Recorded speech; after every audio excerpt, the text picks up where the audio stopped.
नमस्कार साथियों, कैसे हैं आप सब। पिछले वीडियो में हमने पढ़ा था दिल्ली सल्तनत का तुगलक वंश। आज हम पढ़ेंगे उसी के आगे कि दिल्ली वंश में तुगलक वंश के बाद में कौन सा वंश आता है। हम पढ़ रहे थे दिल्ली सल्तनत। दिल्ली सल्तनत में के अंतर्गत हम 3 वंशों को पढ़ चुके हैं, गुलाम वंश, खिलजी वंश व तुगलक वंश। इन तीनों के लिंक आपको डिस्क्रिप्शन में मिल जाएंगे। तो दिल्ली सल्तनत का जो कार्यकाल है वह माना जाता है 1206 से लेकर के 1526 तक। और उसके बाद हमने तुगलक पढ़ चुके हैं, गुलाम, खिलजी, तुगलक पढ़ चुके हैं। और उसके आगे का जो चौथा वंश है वह है सैयद वंश। तो आज हम पढ़ेंगे सैयद वंश।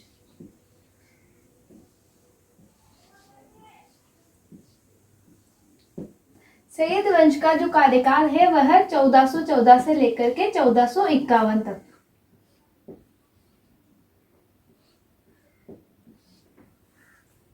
तो आज हम पढ़ेंगे सैयद वंश। सैयद वंश का जो पहला शासक अर्थात संस्थापक था वह था खिज्र खां।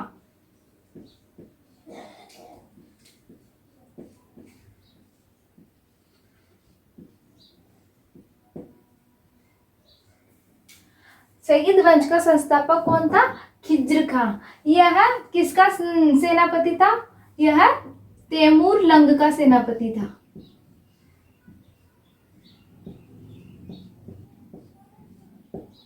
यह किसको मारकर गद्दी पर बैठा था? तो यह नासिरुद्दीन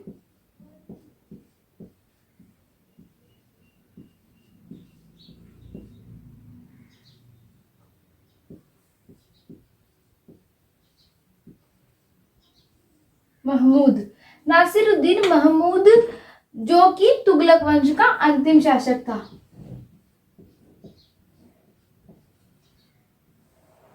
तो जो खिज्र खां था यह नासिरुद्दीन महमूद तुगलक की हत्या कर गद्दी पर बैठा था। यह कौन था? खिज्र खां तैमूर लंग का सेनापति था। तैमूर लंग एक मंगोल आक्रमणकारी था। हमने पिछले वीडियो में पढ़ा था कि इसने दिल्ली को 15 दिन तक बर्बरतापूर्वक रौंदा था। और जब यह तैमूर लंग वापस लौटा तो यह इसके एक सेनापति को यहाँ पर छोड़ के गया। वह कौन था? खिज्र खां। फिर खिज्र खां ने नासिरुद्दीन महमूद तुगलक जो था तुगलक वंश का अंतिम शासक, उसे दिल्ली की गद्दी से हटाया। वह खुद गद्दी पर बैठा। और खिज्र खां ने किस वंश की स्थापना की? तो इसने सैयद वंश की स्थापना की। इसके बाद हम देखते हैं इसने रैयद ए आला की उपाधि ली थी।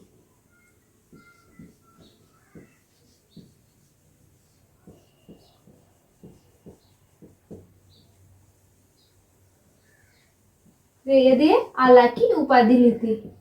इसने अपने आप को कभी सुल्तान नहीं कहा, क्योंकि यह अपने आप को क्या मानता था? एक सूबेदार मानता था। किसका? तैमूर लंग का।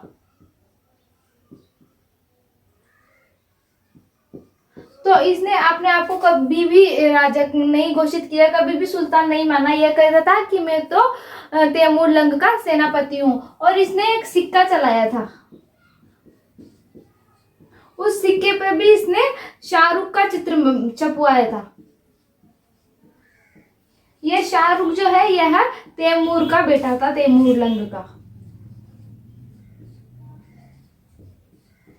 तो इसने जो सिक्का चलाया उस सिक्के पे भी इसने किसका चित्र मनवाया? शाहरुख का चित्र मनवाया। शाहरुख जो कि तैमूर लंग का बेटा था।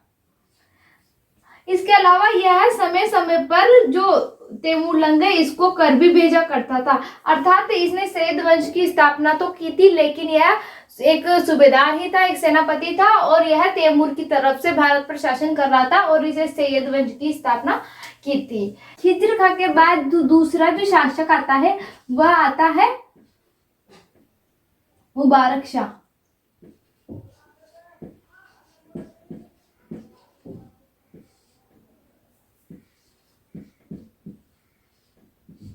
मुबारक शाह का जो समय है वह है 1421 से लेकर के 1434 तक।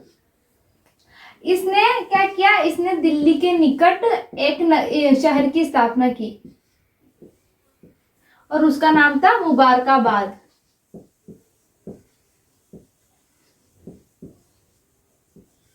तो खिज्र खां के बाद दिल्ली का अगला शासक कौन बना था? मुबारक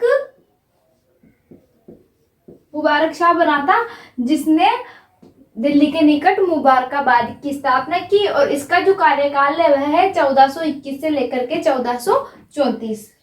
दूसरा अगला जो शासक आता है वह आता है मोहम्मद शाह।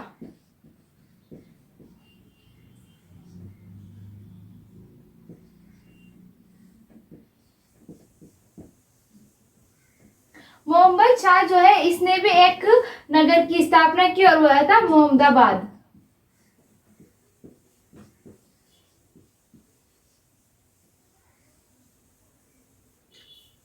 तो मोहम्मद शाह ने किसकी स्थापना की? मोहम्मदाबाद एक नगर, एक नए शहर की स्थापना की।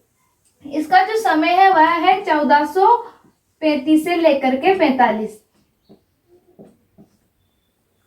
और इसके बाद में जो अंतिम शासक आता है सैयद वंश का, वह है अलाउद्दीन आलम शाह।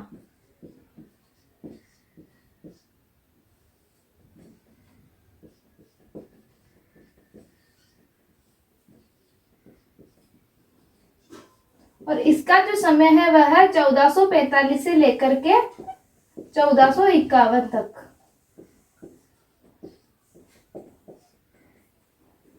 अलाउद्दीन आलम शाह को गद्दी से कौन हटाता है? तो जो यह मोहम्मद शाह है जिसने मोहम्मदाबाद नए शहर की स्थापना की थी, इसका जो कार्यकाल है वह 1435 से लेकर के 1445 है।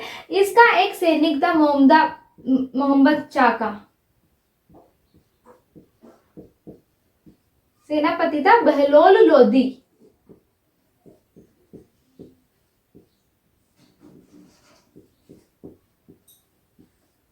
इस बहलोल लोदी को जो यह मोहम्मद शाह था यह अपना बेटा मानता था।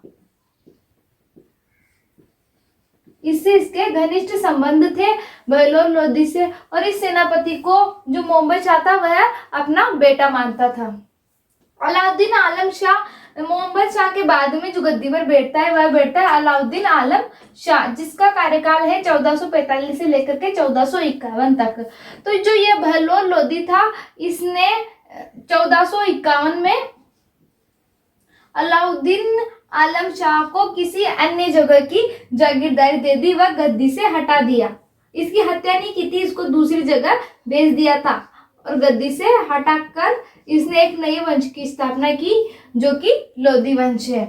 तो हमने आज से सैयद वंश देखा। सैयद वंश का पहला शासक खिज्र खां था, जो कौन था? तैमूर लंग का सेनापति था और उसने यहाँ पर शासन किया वह तैमूर लंग के एक वजीर होने के नाते ही किया, एक सूबेदार की तरह ही किया। उसने अपने आप को सुल्तान घोषित नहीं किया था। उसने जो सिक्के चलाए उसमें भी उसने तैमूर लंग के बेटे शाहरुख का ही चित्र छपवाया। वह समय समय पर तैमूर लंग को कर भी भेजा करता था। उसके बाद दूसरा शासक बनता है मुबारक शाह, जिसका कार्यकाल है 1421 से लेकर के 1434 और इसने दिल्ली के पास निकट एक शहर बसाया था नया, जिसका नाम था मुबारकाबाद। इसके बाद तीसरा जो शासक पड़ते हैं सैयद वंश में वह है मोहम्मद शाह, जिसने मोहम्मदाबाद नगर बचाया, एक नया शहर बसाया और 1435 से लेकर के 45 इसका कार्यकाल माना जाता है। और इसका एक सेनापति था बहलोल लोदी, जिसे यह अपना बेटा भी कहा करता था। तो इसने जो इसका अंतिम शासक रहता है सैयद वंश का अलाउद्दीन आलम शाह, इसको गद्दी से हटाया, न कि मारा। गद्दी से हटाकर इसको एक अन्य जगह की जागीरदारी दे दी और 1451 में इसने एक नए वंश की स्थापना की जो कि भारत के इतिहास में लोदी वंश के नाम से विख्यात है। इसके बाद हम देखते हैं अगला वंश कौन सा था। तो जो सैयद वंश था इसके बाद में दिल्ली सल्तनत में जैसे 5 वंश पढ़ते हैं, तो अगला जो वंश आता है वह आता है लोदी वंश।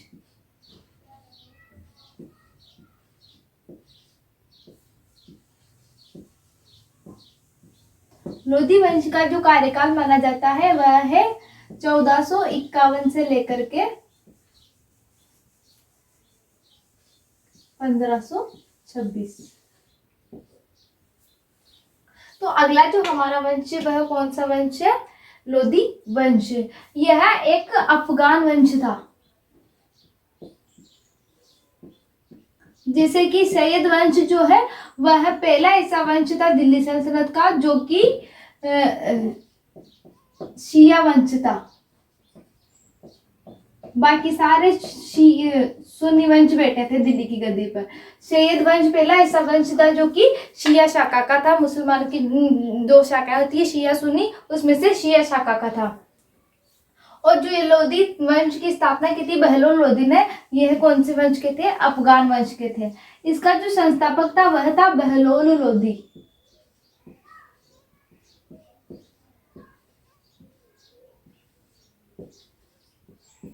और बहलोल लोदी का जो कार्यकाल है वह है 1551 से लेकर 1589।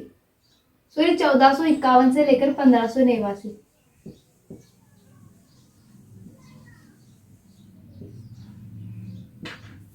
बहलोल लोदी ऐसा कहा जाता है कि इसका भी राज्याभिषेक एक इतिहासकार है फरिश्ता।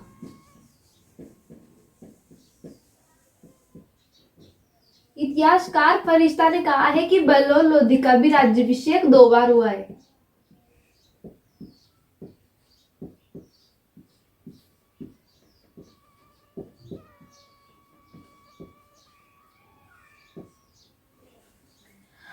तो जो इतिहासकार है फरिश्ता, उन्होंने कहा है कि बहलोल लोदी जो है इसका राज्याभिषेक भी 2 बार हुआ है, किंतु सर्वमान्य मत के अनुसार कहा जाता है कि 3 शासकों का 2 बार राज्याभिषेक हुआ था, अलाउद्दीन खिलजी, फिरोज तुगलक और औरंगजेब। किंतु जो इतिहासकार है फरिश्ता, उन्होंने कहा है कि जो लोदी वंश का संस्थापक है बहलोल लोदी, इसका भी राज्याभिषेक 2 बार हुआ है।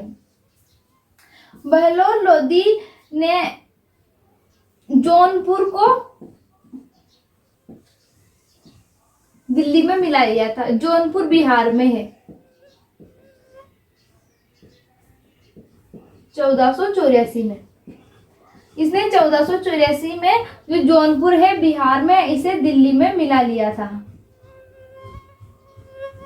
ये ऐसा शासक था कि इसके सरदार खड़े रहते थे तो यह भी खड़ा ही रहता था, जब वह बैठते थे तब यह बैठता था। इसने 1/4 टका का सिक्का चलाया था।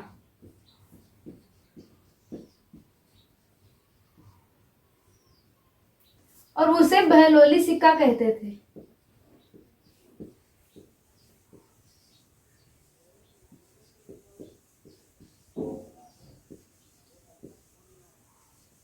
एक सिक्का चलाया, 1/4 टका का सिक्का, जिसे बहलोली सिक्का कहा जाता है।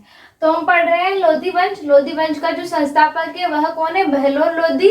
यह अफगान वंश से था। इतिहासकार फरिश्ता कहते हैं कि बहलोल लोदी का राज्याभिषेक भी 2 बार हुआ है, और इसने जो 1484 में जौनपुर जो कि बिहार में है उसे दिल्ली में मिलाया था। इसने 1/4 टका का एक सिक्का चलाया था जिसे बहलोली सिक्का कहा जाता है। और यह इतना विनम्र शासक माना जाता था कि जब इसके दरबारी या फिर इसके सूबेदार जो दरबार में खड़े रहते थे तो यह भी उनके साथ खड़ा ही रहता था, बैठता नहीं था। इसके बाद हम दिल्ली का अगला शासक देखें कि लोदी वंश का अगला शासक कौन था। तो लोदी वंश का अगला शासक जो था वह था सिकंदर लोदी।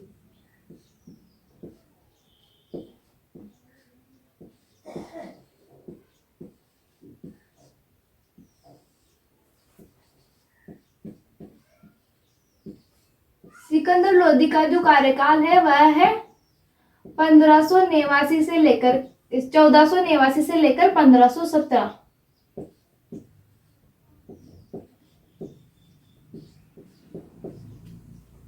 सिकंदर लोदी का जो समय वह कार्यकाल है वह है 1489 से लेकर के 1517। यह एक कट्टर शासक था।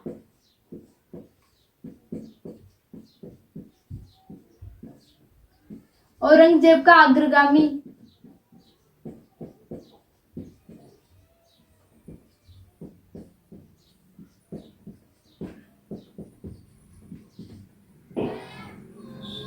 इसने हिंदुओं के मंदिर तुड़वाए थे।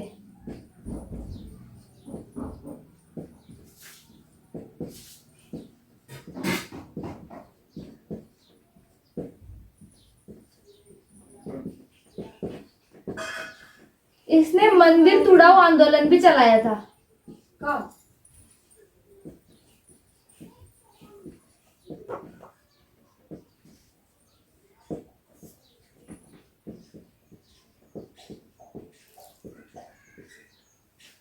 तो यह सिकंदर लोधी था। इसने ज्वालामुखी मंदिर जो था इसे तुड़वाकर इसकी जो मूर्ति थी उसके टुकड़े टुकड़े कर करके कसाईयों को दे दिए थे मांस तोलने के लिए। यह इतना क्रूर शासक था मंदिरों के प्रति। इसने 1504 में आगरा नगर बसाया था।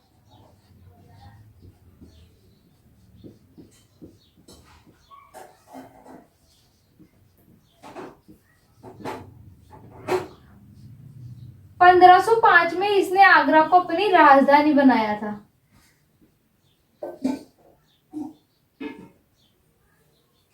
तो हम पढ़ रहे हैं सिकंदर लोधी। सिकंदर लोधी एक कट्टर शासक था। इसे औरंगजेब का अंग्रगामी कहा जाता है। यह हिंदुओं के इसने मंदिर तुड़वाए।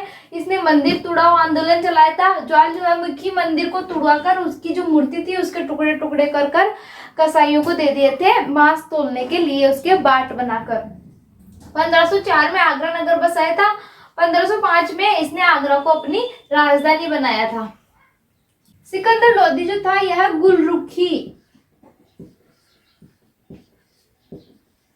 गुलरुखी नाम से कविता लिखता था। यह गुलरुखी नाम से कविता लिखा करता था। इसका एक वजीर था, वजीर मियां। इसने मोट मस्जिद बनवाई थी।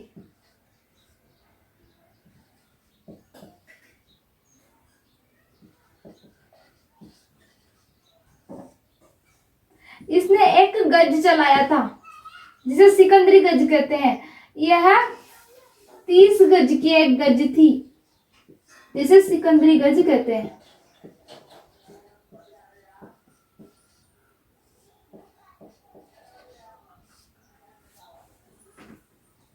जो तो सिकंदर लोधी जो था यह गुलरुखी नाम से कविता लिखा करता था। इसका वजीर मियां था जिसने मोट मस्जिद का निर्माण करवाया था। इसने एक गज चलाई थी जो कि 30 गज की थी और उस गज को सिकंदरी गज के नाम से जाना जाता है। लोधी वंश का अगला शासक जो है वह है इब्राहिम लोधी।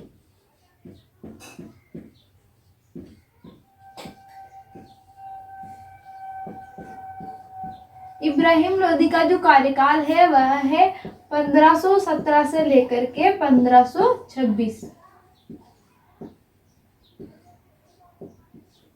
यह पूरी दिल्ली सल्तनत का अंतिम शासक है।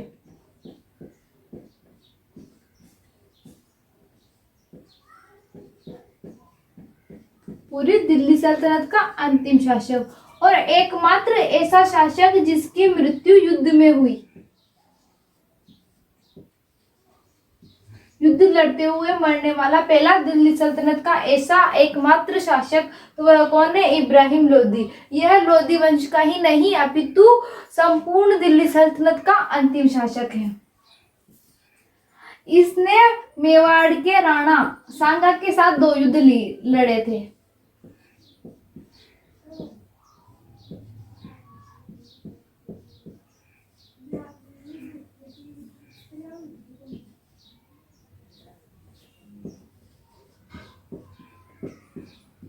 खातौली का युद्ध और दूसरा था बांडी का युद्ध।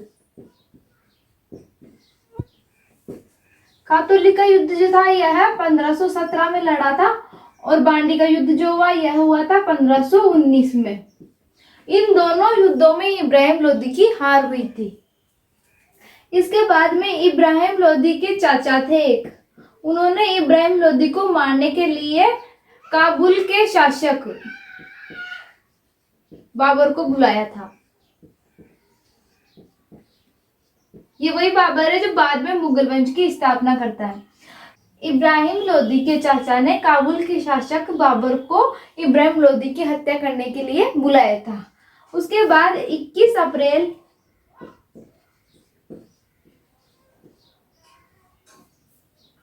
1526 में पानीपत का प्रथम युद्ध हुआ था?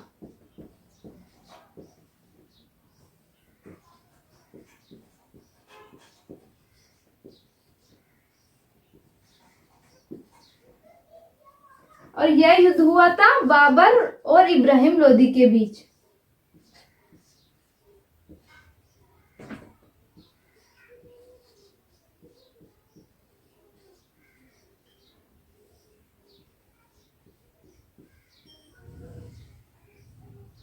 इसमें बाबर की विजय हुई थी और यह मारा गया था युद्ध में। तो हमने देखा, आज हमने सैयद वंश व लोदी वंश देखा। लोदी वंश का जो कार्यकाल है वह 1451 से लेकर के 1526 तक माना जाता है। इब्राहिम लोदी इसका अंतिम शासक था, जो कि लोदी वंश का ही नहीं बल्कि पूरी दिल्ली सल्तनत का अंतिम शासक था। और यह पहला ऐसा शासक था जिसकी मृत्यु युद्ध में लड़ते हुए हुई थी। मेवाड़ के राणा सांगा जो कि राजस्थान के थे, इनके साथ इब्राहिम लोदी के 2 युद्ध हुए थे, खातौली का युद्ध और बांडी का युद्ध। खातौली का युद्ध जो है यह 1517 में हुआ था, जिसमें राणा सांगा की जीत हुई थी और लोदी की हार हुई थी।